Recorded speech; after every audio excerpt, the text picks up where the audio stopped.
자, 이번 주 주신 말씀이 세상이 가장 싫어하는 것입니다. 반대로 얘기하면 성경의 약속 중 가장 귀중한 것이 바로 이것인데 이것을 교회가 가장 모르고 있다라고 말씀하셨습니다. 그래서 뭐 교회를 얘기할 때 뭐 교회당을 얘기할 수도 있겠지만 우리 자신을 얘기하는 거겠죠. 성경에서는 가장 귀중하게 얘기한 것을 그 은혜로 구원받은 우리가 가장 모른다라면 그것만큼 시급한 일도 없고 급한 일도 없겠죠. 자, 서론에서 말씀 주시기를 혹자는 어떤 학자는 그렇게까지 얘기합니다. 세계사는 사실 전쟁사다. 그만큼 세계사는 전쟁이 계속되어졌다라는 얘기죠. 많은 전쟁들이 계속되어졌는데 이 전쟁 속에서도 특별히 이 복음을 가진 자들이 많이 핍박을 받았습니다. 잘 알다시피 물론 그 민족이 이 복음을 좀 더 깊게 또 전달해야 되는 부분에 있어서 약했기 때문에 깨닫기 위한 과정이었지만 유대인 같은 경우는 말이 600만 명이지 그 적은 숫자가 아니거든요. 또한 로마 황제는 10명을 이어서 250년 동안 기독교인들을 핍박했는데 아시는 바와 같이 그 핍박이 사자의 밥으로 던져줄 만큼 톱으로 쓸려 죽고 몸에 기름을 발라서 밤새도록 길가의 가로등처럼 그렇게 타 죽는 시간이 자그만치 250년이었습니다.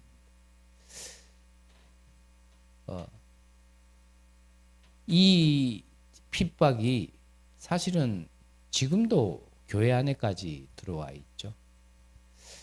그러니까 교회라 그러면은 싫어하는 겁니다. 뭐 자그마한 예지만 저는 주일날 아침에 제가 이제 아침에 일어나서 씻고 준비하고 또 남이 볼 때는 모르겠지만 제 나름은 사실 뭐 이렇게 발걸음이나 이런 것들이 쿵쿵거리거나 문도 세게 닫고 약간 이런 스타일은 아니거든요. 그래서 저 혼자 이렇게 쓱쓱 움직였는데 밖에서 누가 문을 두드려 문을 열어봤더니 밑에 사람이었어. 시끄러 죽겠다라는 거예요. 그래서 내가 원래 조심성이 좀 없고 이런 사람 같으면 충분히 이해를 하는데 시끄러 죽겠다면서 여기 누가 있냐고 막 그러는 거예요. 나 혼자 있다. 못 믿는 눈치로요. 문 밖에서 이래 아내를 기웃기대고 궁금하면 와서 봐라. 들어와서 봐라. 뭐 그랬더니 나밖에 없거든요. 그러면서 시끄러 죽겠다. 나 혼자 그래. 뭐가 그렇게 시끄럽냐. 시끄럽고 죽겠다. 막 그러면서 나중에는 결국은 뭐 얘기하냐. 왜 하필이면 교회가 들어왔냐. 아닌 말로 상가에 그럼 노래방 들어왔으면 더 조용했을까? 상가에 그럼 뭐 다른 거 들어왔으면 더 조용했을까? 차라리 교회가 조용하지. 뭐 우리가 뭐 매일 모이기를 합니까? 모여도 시끄럽게 하기를 합니까? 일주일에 그래봐야 자그먹고 몇 분밖에 안 돼. 제가 볼 때는 그 시끄러운 게 아닌 것 같아요. 교회니까 싫은 거예요. 그러면서 혼자 뭐 그러니 기독교가 뭐 개독교니 그래. 니 지금 개독교라 한 거는 나 한 사람을 두고 얘기한 게 아니라 지금은 많이 숫자가 늘었지만 한국에 1천만이 기독교인인데 니 1천만을 두고 욕한 거다. 그건 아니야. 그랬더니 뭐 모르겠다. 그것도 젊은 여자애가 그냥 교회가 싫은 거야. 오늘 성경 본문에도 나와 있잖아. 너희들이 누구 이름으로 이렇게 했냐. 그러니까 베드로가 얘기하는 겁니다. 내가 병든 자를 낫게 한 것 가지고 지금 이런 말을 하는 거냐. 그러니까 병든 자를 낫게 한 걸 가지고 지금 이 재판이 열린 게 아니에요. 왜 예수 이름으로 했냐 이 말이에요. 그게 싫은 거예요. 세상은 그게 싫은 거예요. 그 가진 복음 가진 자를 시대는요 계속 핍박했단 말이죠. 그런데 이 전쟁 가운데서도 복음이 사라졌습니까? 그렇지 않았단 말이죠. 아시다시피 250년 동안 핍박했지만 그 이후에는요 로마가 국교화가 되어졌어요. 그게 바로 복음의 힘입니다. 복음은 생명이기 때문에 없어질 수가 없는 겁니다. 복음은 하나님의 언약이기 때문에 불변합니다. 복음은 하나님의 말씀이기 때문에 반드시 성취되어지고 전달되어지고 비춰지게 되어 있는 겁니다. 왜 이 많은 역사 중에 이 전쟁을 통하여서 왜 이 복음을 핍박하고 복음을 가진 이 기독교인 전도자들을 핍박했냐? 그 이유에 대해서 성경에서만 밝히고 있는 겁니다. 성경의 고린도후서 11장에 보니까요.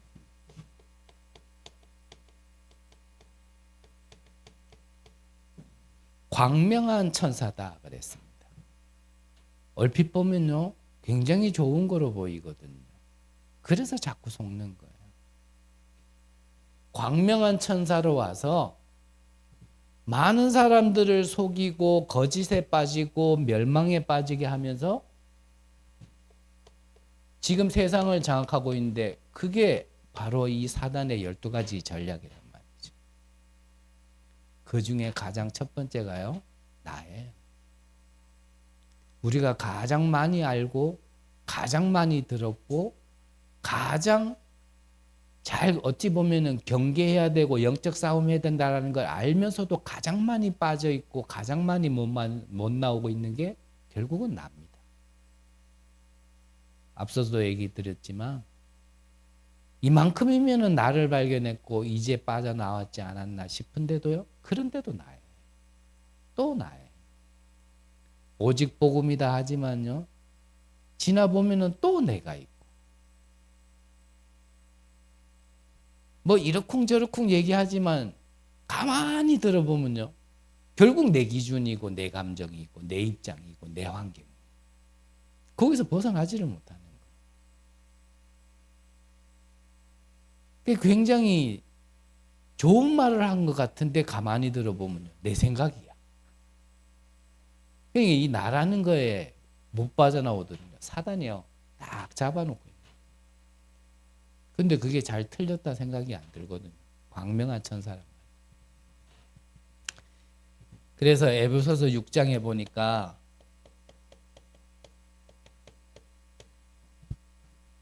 뭐라고 기록하고 있습니까? 우리의 싸움은 혈과 육에 대한 게 아니다. 율법에 대한 싸움도 아니다. 우리의 싸움은 뭐라고요? 사단과의 싸움이다. 이 사탄이 지금 무엇을 하고 있는지를 안다라면 사탄과 싸워야지 우리가 사람과 싸우고 그 사람의 어떤 그 갈등에 감정에 자꾸 싸우면 그거는요 진짜 싸움이 아니에요. 근데 보통 그렇거든요. 그 대상과의 싸움이고 그 사람과의 싸움이고 감정 싸움하지 이 그 배후에 보이지 않는 광명한 천사로 진짜 완전히 장악하고 있는 사단과의 싸움을 안 하는 겁니다. 그래서 이 사단이 누구를 잡았다고요? 정사와 권세자들과 누구요? 악의 영들이라 그랬습니다. 쉽게 말하면요. 잡힌 거예요. 누가요? 저같이 부족한 사람은요. 잡아봐야 세계에 영향을 주지 않기 때문에 그래도 잡긴 잡지만요. 잡아봐야 별 영향이 안 가요. 누굴 잡고 있다고요? 정사와 권세자들과 이 세상의 악의, 공중의 악의 권세자들. 그러니까 내가 돌았는가 하고 저 같은 사람이 돌았는가 하고요. 그래도 힘을 가지고 있는 저 김정은이가 돌아 있는가 하고는요. 다른 겁니다. 그거는. 세계에 영향을 주는 게 달라요. 나는 나 혼자 돌면은 여러분들 피해보고 가까이 있는 사람들만 조금 어렵고 힘들지, 김정은이 돌면요. 이건 전 세계가 힘들어지는 거예요.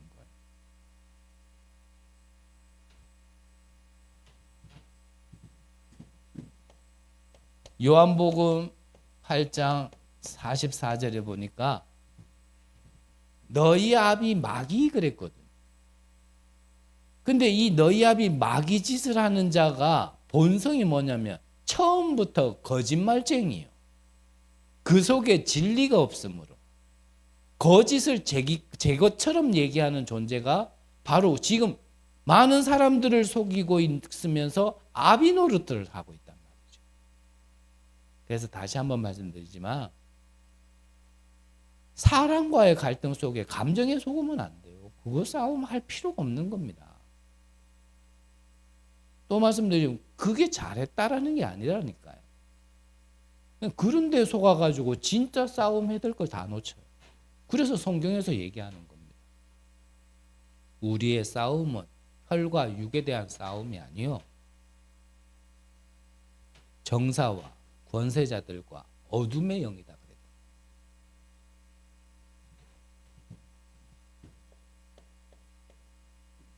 이게 어디까지 들어와 있냐면 교회 안에까지 들어와 있는데 율법이 나쁜 거겠습니까? 율법이 나쁜 건 아니에요. 율법은 즉 하나님의 말씀입니다.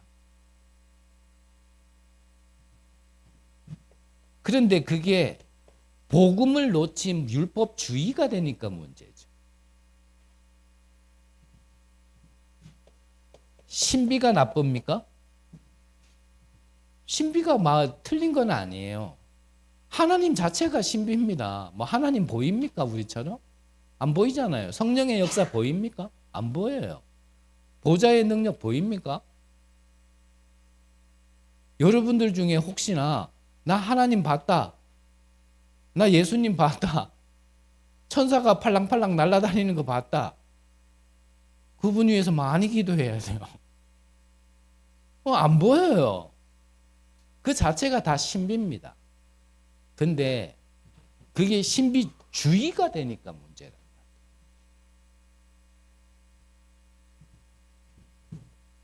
인본, 뭐 사람이 사람을 무시하거나 나 자체를 부인할 수는 없잖아요. 근데 하나님 없이 사람이 근본이 되어 있는 것, 인본주의가 문제란 말이죠. 그래서 공산주의도 민주주의도 복음은 아닙니다. 근데 공산주의보다는 민주주의가 좀 복음에 가까우니까 그렇게 따라가는 거지. 우리는 그 어떤 것도 다른 게 주가 되면 안 돼요. 우리는 뭐가 주가 돼야 됩니까? 굳이 얘기한다라면 그렇죠. 신본, 하나님이 주인이 돼야 되는 거예요. 굳이 우리가 주가 돼야 된다라는 건 뭐냐면 복음이 주가 돼야 되는 거지. 다른 게 주가 되면요. 이게 또 속는 거란 말이죠. 뭐 말씀 지키자는데 나쁘냐? 그 말만 들으면 나쁜 게 아니란 말이에요. 근데 복음 없이 율법주의처럼 말씀을 지키려고 하다 보니 그게요. 하나님과는 맞지 않아서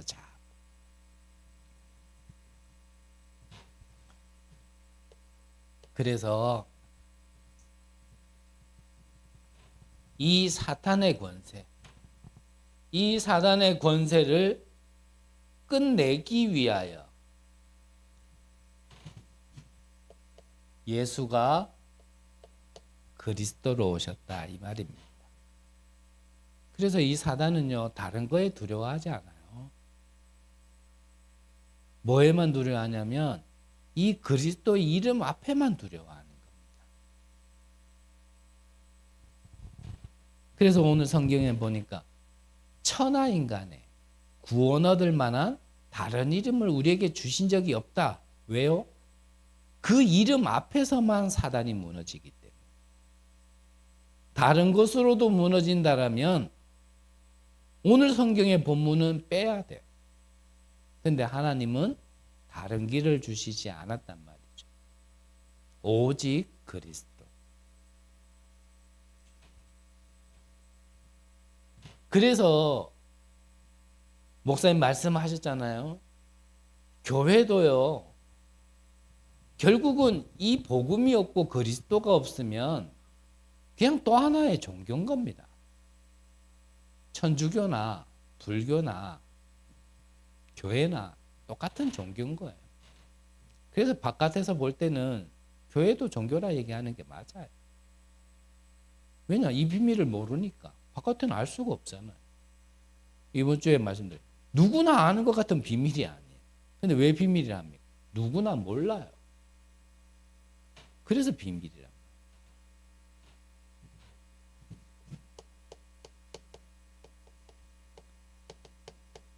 여자의 후손이 뱀의 머리를 상하게 할 것이다. 그랬습니다. 왜 여자의 후손입니까? 아담의 후손으로는, 즉 사람의 후손으로는, 다시 말하면 죄인을 원죄를 타고난 모든 사람은 누구의 죄도, 자기의 죄도요 사해 줄 수가 없는 겁니다. 죄인이 어떻게 죄인을 사하겠습니까? 그래서 남자의 씨, 아담의 씨, 원죄를 가지고 난 그 태어난 그 혈통으로는 되지 않기 때문에 여자의 후손이다.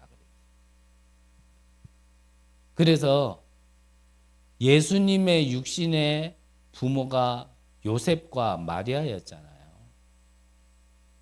당시에 남자를 모르는 여자가 애를 뱄다.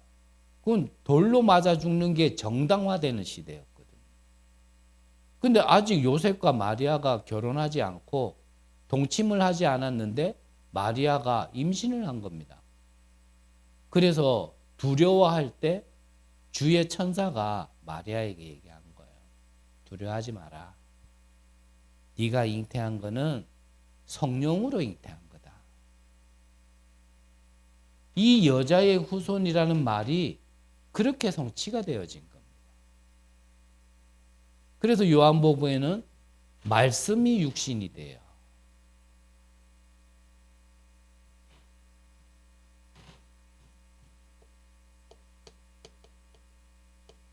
출애굽기 3장 18절 이 여자의 후손이 우리를 위하여 대신 피라는 것은 생명을 얘기하는 겁니다. 그 생명을 우리를 위하여 버리심으로 우리가요 그 죽음으로 인해 우리가 생명을 얻게 되어진 걸 얘기하는 거예요. 그거를 상징하는 게 뭡니까? 유월절 어린 양의 피랍니다. 희생제사.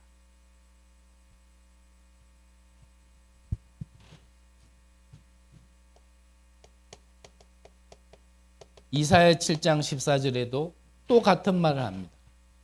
처녀가 잉태하여 아들을 낳으리니 그 이름을 임마누엘이라 하라. 임마누엘 무슨 뜻입니까? 하나님이 우리와 함께 하신다. 임마누엘, 엘이라는 게 하나님을 얘기하는 거거든요.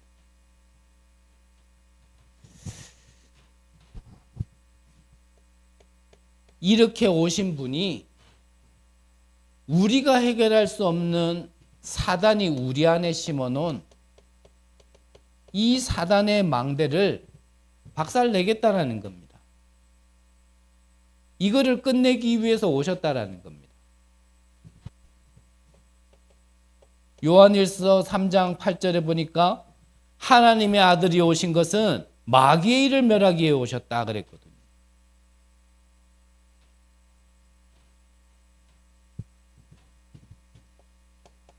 이 사단의 권세를 박살내기 위하여 오신 그리스도를 보고 오늘 베드로가 확실하게 현장에서 증거를 본 그가 법정에서 얘기하는 겁니다.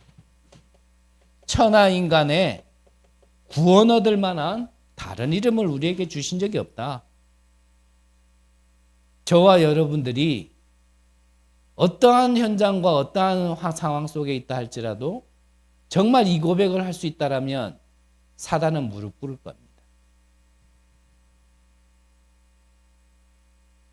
그 반면에 자꾸 환경이 보여지고 사람 갈등이 보여지고 문제가 보여진다라면 내가 나를 알기 전에 사단이 먼저 알아요. 건드려도 될 사람인지 아니면 건드려도 안 될 사람인지. 그래서 저는 한 번씩 표현합니다. 우리가 하나님 앞에도 인정받아야 되고 사람들 앞에서도 우리가 칭찬받는 사람이 돼야겠지만 사단에게도 인정받아야 돼요. 저와 여러분들 가운데 정말 사단이 볼 때 이 인간은 이제 진짜 안 되겠구나. 예전 같으면 조금만 갈등 갖다 주면은 갖다 무너지고 문제 갖다 주면 불신앙하고 불평하던 인간인데 이게 언제부턴가 오히려 문제 갖다 주면은 갈등 갖다 주면은 응답의 발판으로 삼아버리고 축복의 전환점으로 삼는다. 그러면요 사람도 더 이상 안 건드리는 겁니다. 못 건드리는 거죠. 그래서 목사님 말씀하셨잖아요. 이거 말 하나 하지 않는 목사를 사단이 볼 때 가장 사랑한다고. 사랑한다를 넘어서 뭐라 그랬습니까? 애증을 느낀다고. 그래서 저는 말씀드리면서 하나님한테 한번 질문해봐요.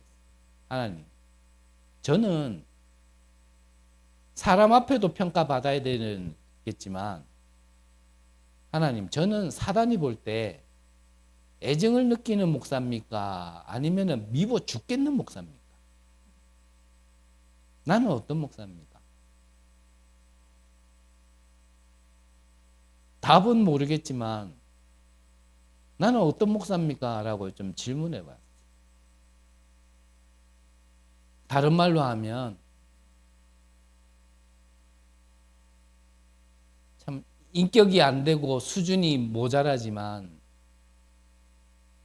그래도 그 수준에서 이 예수가 그리스도라는 오직의 비밀을 말하는 목사인지 아니면 똑똑하지도 못한 게 똑똑한 척하면서 말만 많은 목사인지 어째든지 사단이 저를 보면서 챙겨주고 싶고 잘한다라고 응원해주는 그런 목사인지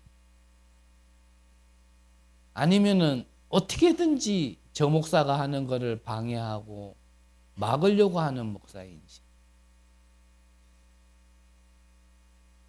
지금은 모르겠고 훗날에 제가 심판받는 날이 있지 않을까 싶은 생각이 좀 들더라고요.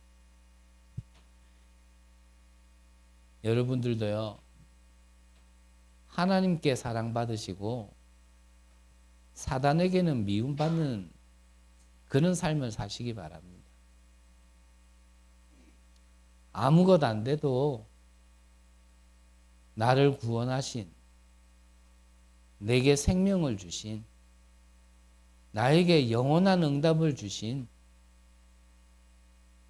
그 복음 하나로 정말 충분하고 완전하고 모든 것이 다 고백할 수 있는 그런 분들 되시기를 간절히 기도합니다. 이게 사실이라면 이 그리스도가 오셔서 이 사단의 일을 멸하기 위하여 오신 게 사실이라면 그렇다면 우리는 이것을요 썩히지 말고 우리에게 준 거니까 이제 권세로서 사용하는 겁니다. 그래서 권세라는 거는 자격증이 아니다 그러셨죠. 내가 면허증은 딸 수는 있습니다. 하지만 그거는 면허증이기 때문에 내가 운전 안 해도 상관없는 거. 근데 정확하게 표현을 잘 해주셨죠. 다른 공무원은 몰라도 장관은 대통령이요 직접 임명합니다. 그러면서 무엇을 주냐면 권세를 주는 거예요. 그 대통령이 그 장관 자리를 주고 권세를 주면서까지 그 자리에 앉혀놨는데 그 장관이 그 권세를 사용 안 한다. 그러면요, 그건 직무유기예요. 하나님이 우리에게 이 권세를 주셨는데 우리가 사용 안 한다. 그러면요, 우리는요, 그 주신 권세에 대한 직무유기를 하고 있는 거예요.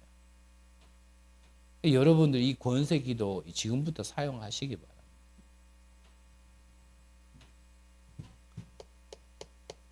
마가복음 3장 13절부터 보면은 원하시는 자를 불러서 함께하고 나가서 전도도 하며 귀신을 내어 쫓는 권능도 가지게 하려 하심이라 그랬거든요.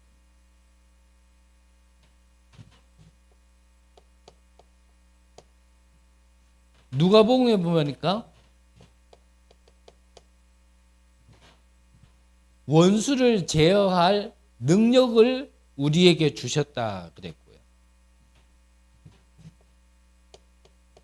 그래서 요한복음 14장에 보면 내 이름으로 구해라. 그러면 다 받을 것이다 약속하셨습니다.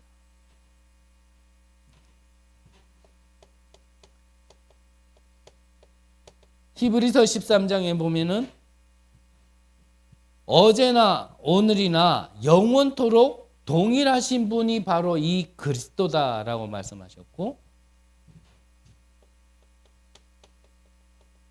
빌립보서 3장에 보면 3장에는 만물이 그 이름 앞에 복종케 한다라고 그랬습니다.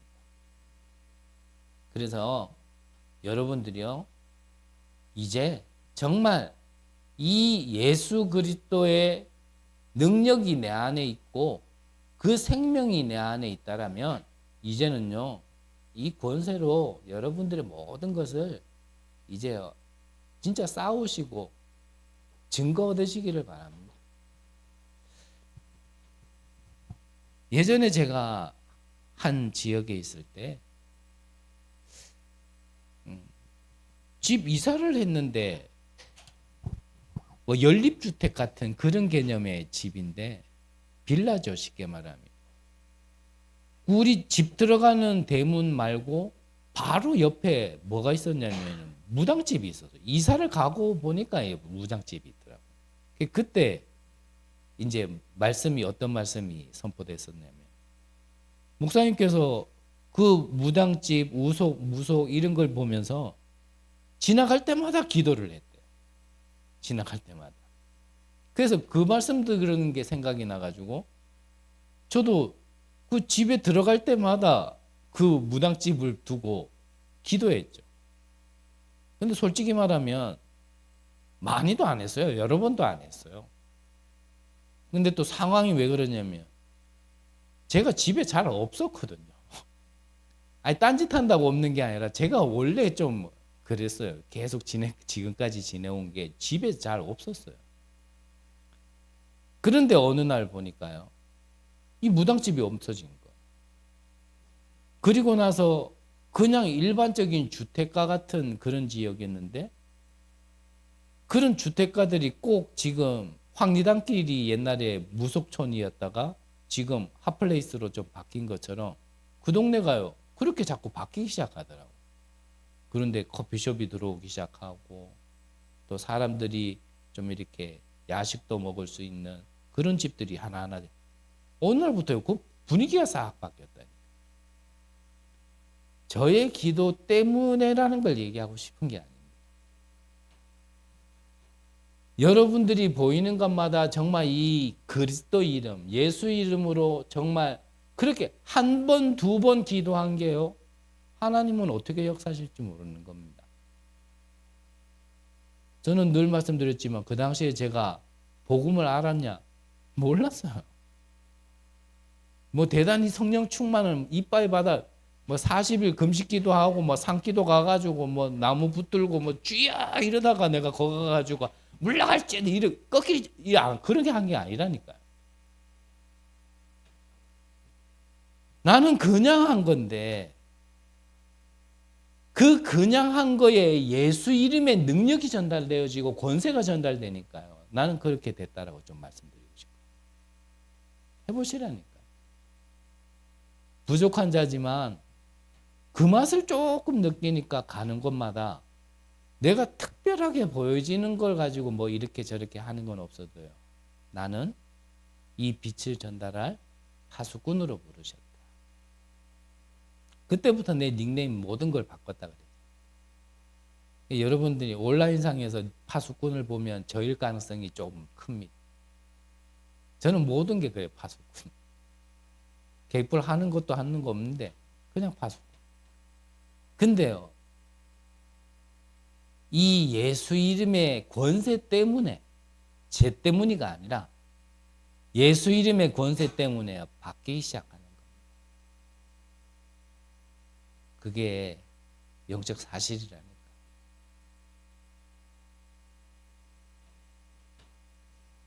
우리 안에 내 안에 있는 사단의 망대 예수 이름으로요.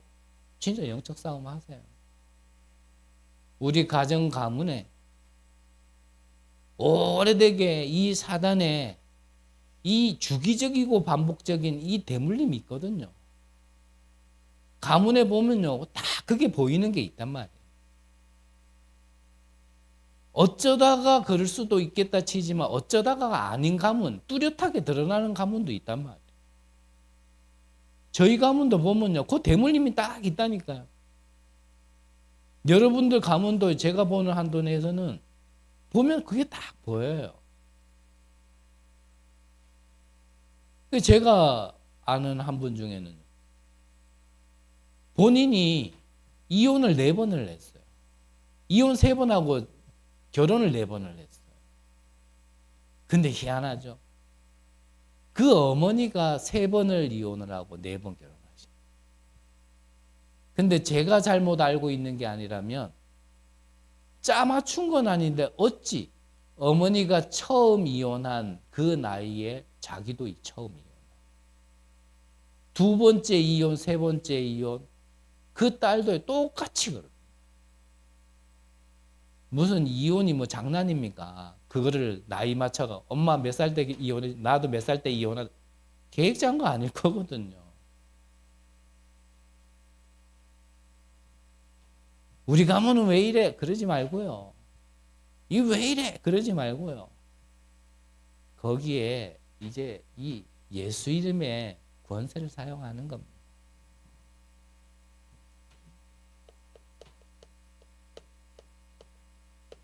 그러면 이 예수 그리스도 이름으로 기도할 때 우리의 운명을 바꿀 수 있는 겁니다. 베드로가 주는 그리스도시요 살아계신 하나님의 아들이시니다 라고 고백하니까 베드로의 운명을 바꿀 수 있는 비밀을 3가지를 선물했습니다. 그게 뭡니까? 내 반석 위에 내가 내 교회를 세우겠다. 음부의 권세가 너를 절대 이기지 못하게 하겠다.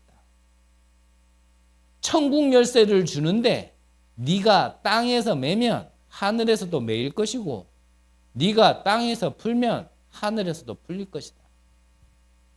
그러면 됐죠. 그거 하나로 끝난 거 아닙니까? 무너지지 않는 교회를 하나님께서 예수님께서 직접 내게 세운다고 약속하셨고 음부의 권세가 이기지 못하게 한다고 하셨고 천국 열쇠를 주권이 하나님께 있는데 그 주권을 내게 주셨다는 거예요. 내가 매면 하늘에서도 매고 내가 풀면 하늘에서도 풀린답니다. 그게 운명이 바뀐 거예요. 예전에는 마귀가 시키는 대로 갔잖아요. 원치 않았는데 따라갔어야 되잖아요. 그거 벗어나려고 바둥바둥 해도 안 됐잖아요. 점치고 굿하고 부적 써봐도 안 됐잖아요.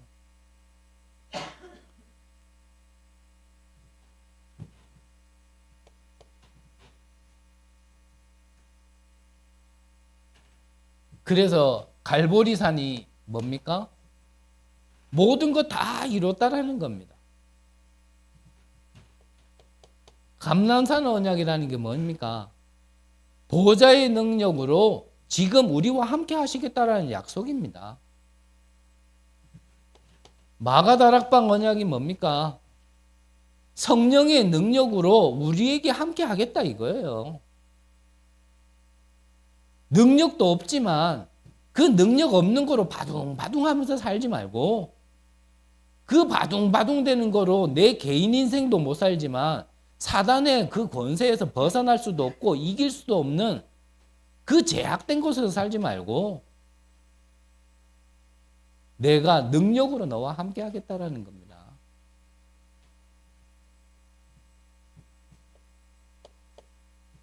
이게 근본 운명이 바뀐 거예요. 다른 운명이 아니라 근본적으로 운명이 바뀐 겁니다. 요한복음 1장 12절에 보니까 어떤 권세를 주셨다고요? 영접하는 자, 곧 그 이름을 믿는 자, 하나님의 자녀가 되는 권세를 주셨으니. 나라는 인간은 똑같은데 내가 이 예수 이름으로 인하여 구원받기 전에는요, 마귀 자녀였어요. 요 모습 요대로. 보이지 않는 내 캐릭터까지, 내 성향까지, 요 모습 요대로 예전에는 이 지옥 배경, 본질상 진노의 자녀의 그 소속이었는데 내가 달라진 게 아니라 영접하는 자, 곧 그 이름을 믿는 자, 그 자에게 권세를 주셨는데 나는 변한 건 없는데 뭐가 바뀌었습니까? 내 신분이 바뀌고 권세가 바뀌고 배경이 바뀌어버린 거예요. 예수 믿으니까 갑자기 잘생겨졌습니까? 아니잖아요. 예수 믿으니까 갑자기 부자 됐습니까? 아니잖아요. 차라리 옛날 같으면 헌금 안 하고 그 돈으로 내 배불리라도 할 수 있지. 이제는 내 사 먹을 거 아끼면서 헌금까지 해야 되는데 부자 되기는커녕 더 힘들어졌는데요. 뭐. 옛날에는 산으로 들로 날 좋으면 놀러 나갔지. 이제는 예배라는 거에 딱 묶여가지고요. 운명에서 벗어난 또 다른 운명에 잡혀가지고 지금 어디 가지도 못하고 이 추운 날에도 집에서 쉬고 싶으면 얼마나 좋습니까? 찬바람 쌩쌩 맞아가면서 예배 드려야 되지. 우리가 예수 믿고 나아진 게 없잖아요. 근데 뭐가 달라졌습니까? 보이는 것보다 보이지 않는 근본이 바뀐 겁니다. 그게 감사하지 않으면 구원의 감사, 감격, 복음 오직 안 되는 겁니다. 안 보이고 내가 맛을 못 보는데 그게 됩니까? 안 될 수밖에 없는 거예요.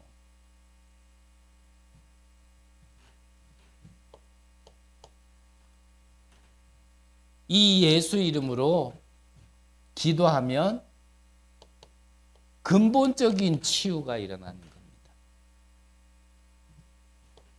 그래서 이 비밀을 가지고 현장에 갔었던 바울은 사도행전 13장에서는 이 정신병에 있는 사람들을 치유하기 시작해요. 16장에는 귀신 들린 자를 치유했고요. 19장에는 병든 자를 고쳤습니다. 이게 무슨 말이냐면 정신병을 낫게 했다. 귀신을 내어 쫓아줬다.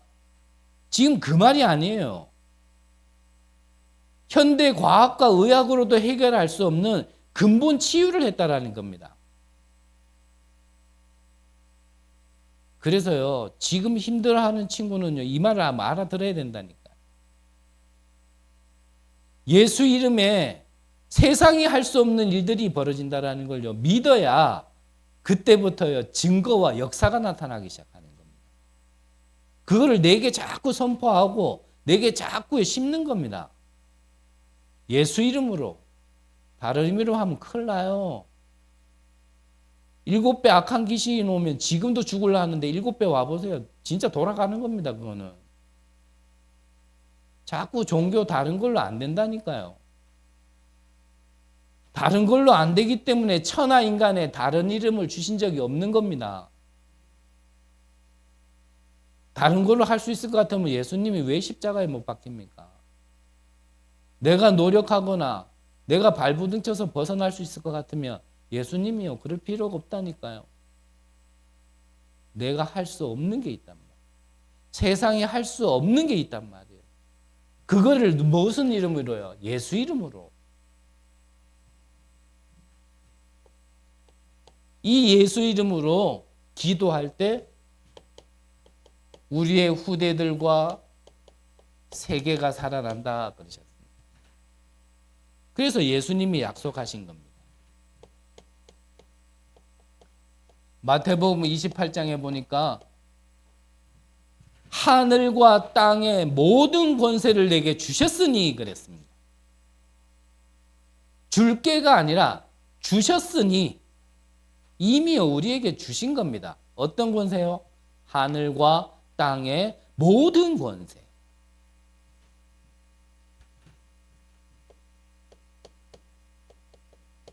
마가복음 16장에도 병든 자를 고치고 귀신을 내어 쫓는 권능을 우리에게 주셨다 그랬거든요. 그래서 이 비밀을 가지고 후대가 있는 바울은 회당으로 들어간 겁니다. 여기에서 들어가 가지고 무엇을 전달했습니까? 사도행전 12장. 왜 예수가 그리스도로 오셨냐? 그 그리스도는 왜 죽으시고 왜 부활하셨냐? 왜 죽으시고 부활하셔야 되는지에 대한 정확한 당위성, 그거를 설명한 겁니다. 누구에게요? 후대에게. 왜입니까? 후대가 살아나는 방법은 그거밖에 없습니다. 공부 많이 하면 살아납니까? 아닙니다. 더 죽습니다. 왜 사법패스까지 다 해놓고 연수원 가서 자살하냔 말이에요. 거기 들어가기가 쉽습니까? 그 어렵게 해놓고 미안하고 죄송한 얘기지만 한 나라의 서밋까지 돼가지고 왜 자살하느냐 말이에요. 그걸 감당할 수 있는 보이지 않는 영적인 힘이 없는데 내가 감당하지 못하는 짐이 내게 와버린 거예요. 그게 축복이 아니고. 그러니까요. 버티지를 못하는 겁니다. 그래서 후대가 있는 회당에 들어가 이것부터 얘기한 거예요. 그리고 뭘 얘기했습니까? 진짜 힘 얻을 수 있는, 하나님과 소통할 수 있는 모든 축복이 시작이 담겨 있는, 왜 성막입니까? 왜 성전입니까? 왜 교회입니까? 이거를 전달한 거예요. 예배. 이번에 집회에서 또 얘기하시더라고요. 많은 성도님들이 예배를요 너무 그냥 가찮게 여긴다라는 거예요. 예배가 무엇인지 모르니까.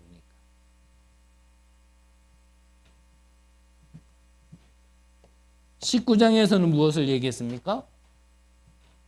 하나님 나라에 대해서 담대하게. 이것으로 우리 후대 살리고 세계 살려야 합니다. 여러분들 중에 정말 나는 이 언약 가지고 내 개인과 우리 만남과 또 가정 가문과 업 지역 전 세계까지 정말 살려야겠다라고요. 언약으로 붙잡고 예수 이름으로 기도하는 한 사람만 나오면 됩니다.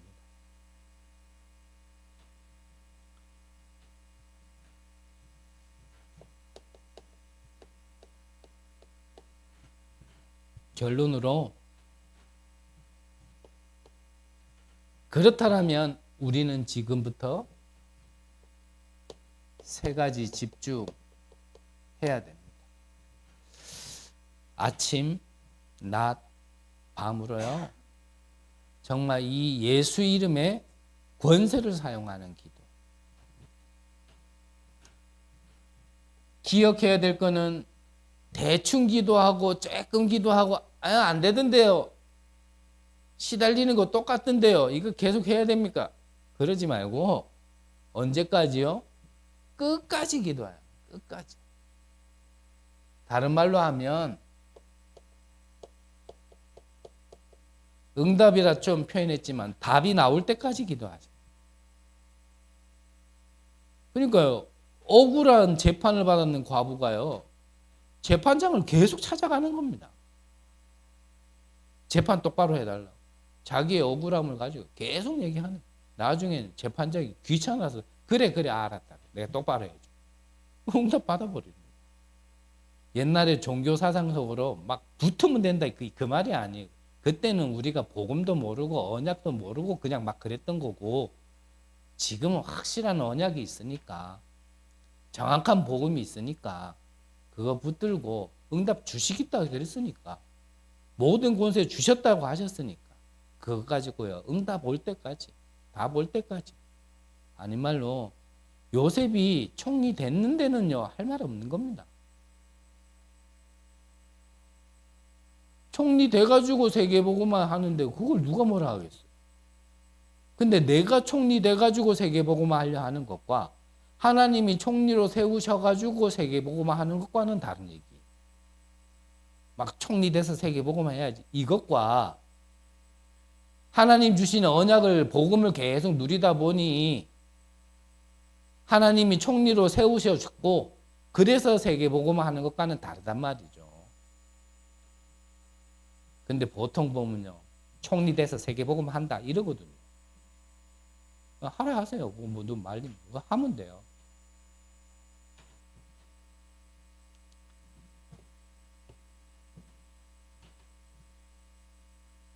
지금부터 우리 개인도 가문에도 지역에도 이 고질적인 영적 문제 있거든요. 정말 지긋지긋할 만큼.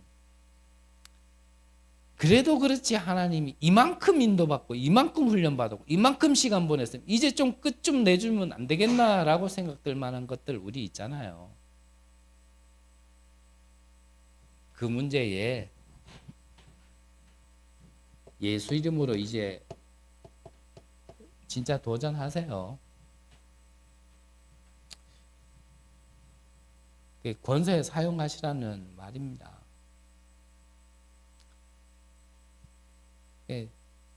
저도 그래요. 이렇게 말씀 심부름을 하지만, 심부름을 해야 될 입장에서 이렇게 떠들지만, 저도 지금의 현실을 보면 이건 문제의 끝이 보이는 게 아니라 문제가 더 붉어지고 이게 무슨 물에 담그는 뭐처럼 자꾸 이렇게 부풀려지면 부풀려지고 많아지면 많아지지 끝날 기미가 안 보여요.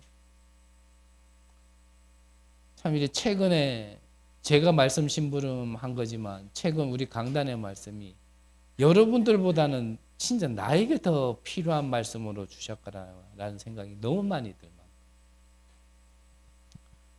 진짜 사방으로 우겨싸임 당하고 진짜 사면초가 돌아볼 때도 없고 진짜 의지할 때도 없고 그 모든 게 다른 데서 나와진 게 아니라 내 안에서 나와진 것 때문에 지금 그렇기 때문에 진짜 뭐 이거는 누구 핑계를 댈 수도 없고 원망을 할 수도 없고 옛날에 저의 체질 같으면 피하고 도망가고 숨고 싶지만 지금 상황에 또 그럴 수도 없고 이게 뭐 어쩌겠습니까 이거 참. 하나님이 지금 그렇게 하시는 가운데요 우리가 생각을 조금만 잘못하면 진짜 나락으로 떨어지는 거거든요. 가장 힘들고 가장 어려울 때 요셉에게 하나님이 말씀 주셨고 그 노예와 감옥 시간을 통하여서 하나님은 결국은요 요셉이 잘해서가 아니라 아브라함 때부터 주셨던 언약의 성취의 자리에 요셉을 세우시는 거거든요. 우리가 믿을 거 다른 거 없습니다.